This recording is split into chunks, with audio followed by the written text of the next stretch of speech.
Today we are diving deep into Dehancer that has been making waves in the color grading community. I've been testing this plugin for the last few weeks and I'm going to show you exactly what it can do for your projects. A quick disclaimer before we jump in. Dehancer did reach out to me to review their plugin, but they did not tell me what I can or can't say. Neither they have seen this review before it goes live. So you're getting my honest and unfiltered opinion whether this plugin is worth your time and money.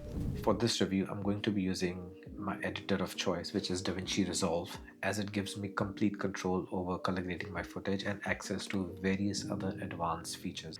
But I do want to mention that Dehancer is available for all major video editing platforms. So whether you're using DaVinci Resolve, Final Cut Pro, or Premiere Pro, or any other video editing software, you can still follow along what we're doing here today. So let's jump into DaVinci Resolve and start exploring Dehancer together. So I've opened this project into DaVinci Resolve and here is my footage that we would color grade together.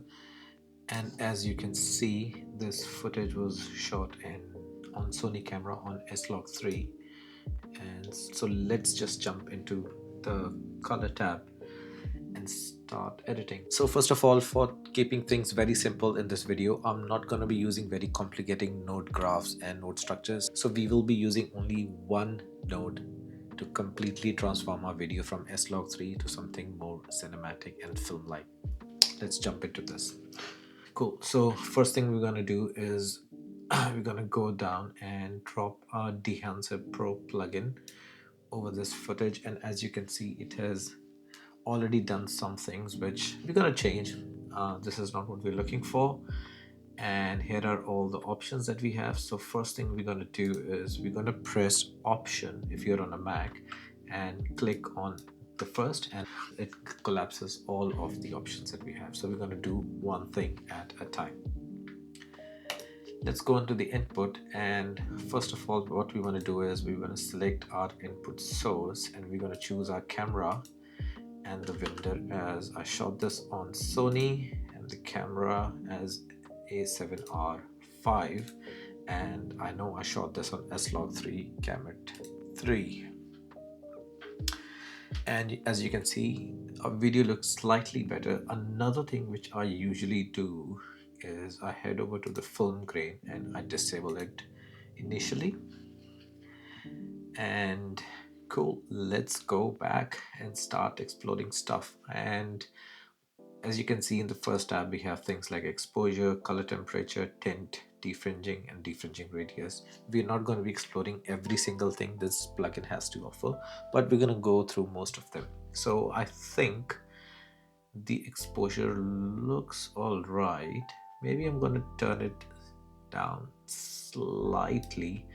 And for the temperature, I am looking for a bit warmer colors here, and I think this looks pretty good. And we can close this for now, and let's head over to the film. And by default it has selected Kodak Vision 3 250D. Maybe we can go with Kodak 50. I don't like the look of that. As you can see, we have lots of color stocks here, like for example Fujifilm, Fujicolor 100, Fujicolor C200, and many other. But I think for this one I quite like the look of the default which it selected, which was Kodak Vision 3 250D, which is the daytime film stock. And you can also push and pull your film stock emulation as you do with real actual film, which is quite cool in my opinion. So we're gonna put this back to 0. We don't want to do any push or pull on this film. Another thing which I usually do before I start in getting more into details is I head over to the print and I change this depending on the footage. So for this one I'll probably go with Endura glossy paper. What it does, it adds a lot of contrast and tonal range to the image by default, and again you can still play around with something that you like. So I think I'm gonna bump up the exposure slightly and also increase the contrast.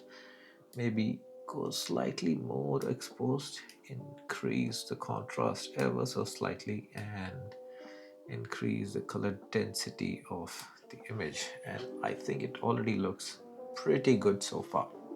Cool. Let's go into the next tab, which is Film Developer. So first thing first, I'm gonna enable this, and what you can do is first thing is I'm gonna do some contrast boost. So as you can see, we get some deeper blacks and really nice. So without even touching the S curve, without doing any of the fancy shenanigans as we can do from this part of DaVinci, we can just directly increase the color contrast boost from this part, and I think the gamma is already pretty good. I think this is all right. And color boost, we're going to give it slight color boost, and let's head over to the film compression. So what film compression is, it gives it that creamy film look, especially into the highlights, as you can see. So this part of the image, if I enable or disable, that's what it does. It gives it that very nice soft dreamy look. So I'm going to turn this on. Next thing, we want to expand, and let's see if we want to change our black point. Cool. I think this looks good. It's at 100 initially, the white, and I am quite happy around here. This. Let's head over to color head. So color head, what it does is, so basically I don't touch a lot of things in here, but sometimes what I would usually do is play around with the shadows, midtones, and my highlights. And essentially what this is doing is you can change your color temperature in all these three different tones, the shadows, midtones, and highlights, to a warmer or a colder temperature.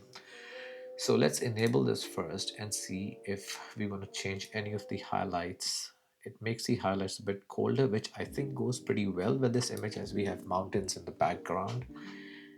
And for the midtones, we want to increase and make it a bit warmer.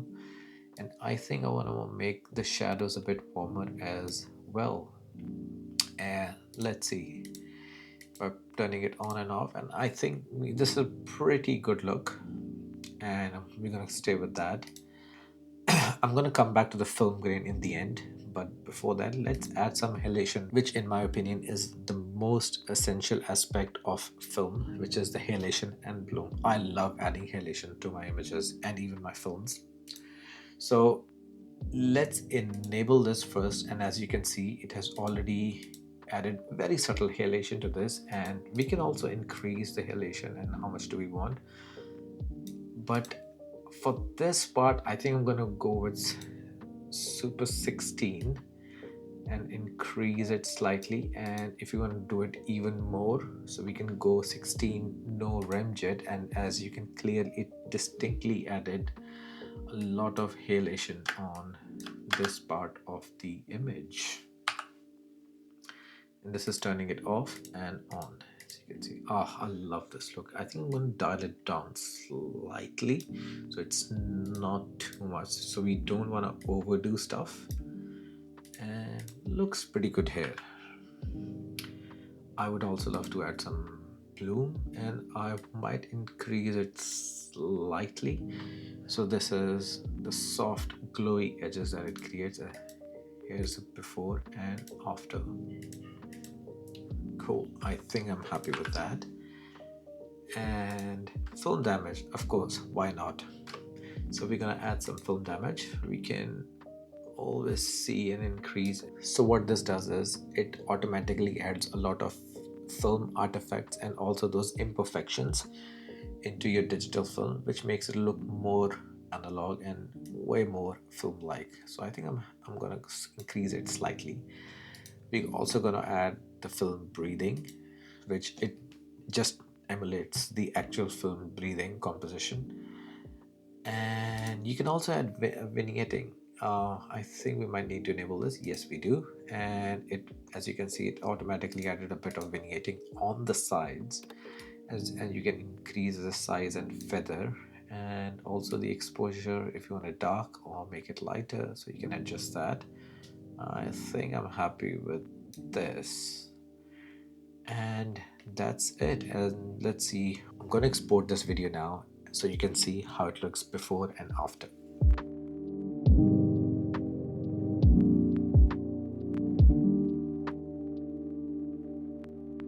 If you're a creator like me who's always looking for streamlined workflows to achieve the best possible visuals, then Dehancer is definitely worth checking out.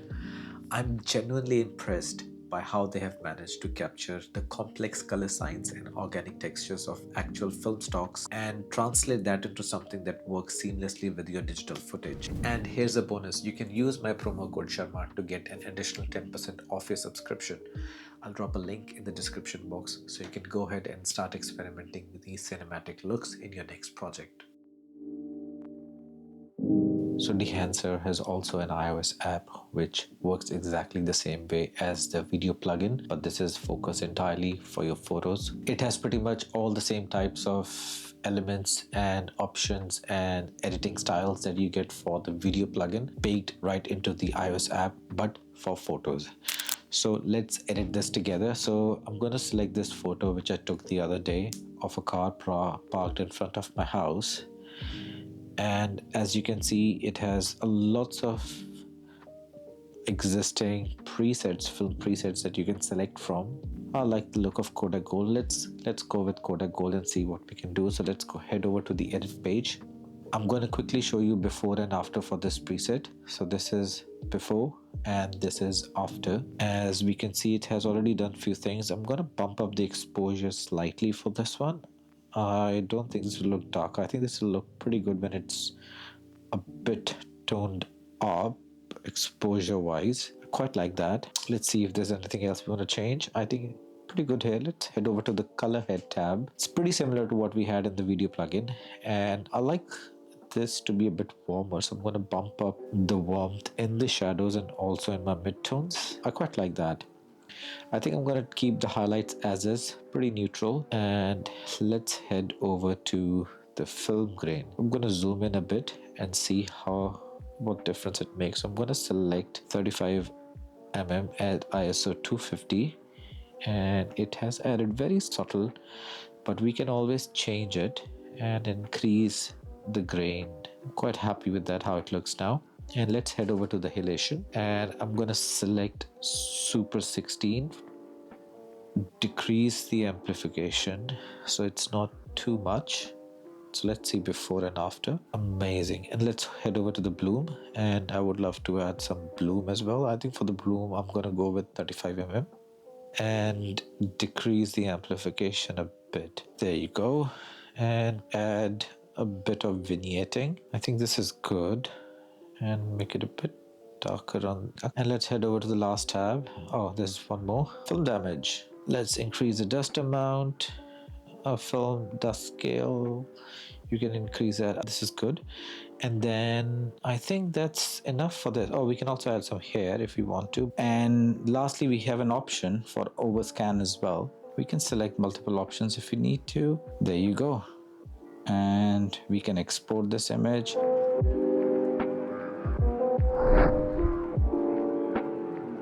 Thank you. That's it. See you next time.